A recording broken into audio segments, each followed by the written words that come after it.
ကိုကြီးကအကြောင်းရှင်းပြမယ်ကားထဲမှာလေအေးပေးဆက်ဖွင့်ရင်အနံ့နေထွက်နေပြီလားလေတိုက်အားနည်းနေလားမျက်လုံးနဲ့နှာခေါင်းကရားနေလားဒါဆိုရင် cabin air filter ကားအတွင်းခန်းလေစစ်ကိုပြောင်းဖို့အချိန်ရောက်ပြီ cabin air filter ဆိုတာဘာလဲဒါကကားအပြင်ကလေကိုအတွင်းကိုမဝင်ခင်စစ်ထုတ်ပေးတဲ့ filter ပါဖုံဝင်းမုံ pollen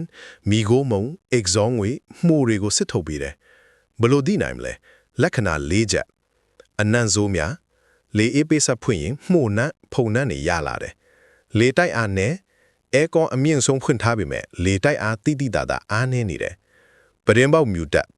မိုးရသည်မှာကားတဲ့ပရင်ပေါက်တွေမြူတက်လွယ်တယ်ဓာတ်မတည့်တဲ့လက္ခဏာကားရဲရောက်ရင်နှာချီနှာစေးမျက်လုံးရားတာတွေဖြစ်လာတယ်ဘယ်မှာရှိလဲများသောအားဖြင့် glove box ခရီးသည်ရှေ့ဘက်ပစ္စည်းထက်ကနောက်မှာရှိတယ်တချို့က dashboard အောက်ဒါမှမဟုတ် wiper အောက်မှာရှိတယ်ဘယ်ချိန်လဲမလဲတာမန်အားဖြင့်ကီလိုမီတာ1200ကနေ2000ကြားဒါမှမဟုတ်တစ်နှစ်တစ်ကြိမ်လဲတင်တယ်ဖုန်ထူတဲ့နေရာမှာမောင်းရင်ပိုမကြကနလဲပါကိုယ်တိုင်လဲနီးအကြမ်းပြင်း glove box ကိုဖွင့်ပြီးဘေးနှစ်ဖက်ကခလုတ်လေးတွေဖိချလိုက်ပါ filter cover ကိုဖွင့်ပါ filter အဟောင်းကိုနှုတ်ပါဘလောက်ညစ်ပတ်နေလဲကြည့်ပါအစ်စ်ကိုထည့်ပါမှန်ကန်တဲ့လေစီးစင်းရဘက်ကိုတေချာထည့်ပါ filter ပေါ်မှာများပါတယ် cover နဲ့ glove box ကိုပြန်ပိတ်ပါသတိထားရန် filter အဟောင်းကဒီလိုမျိုးဖုံ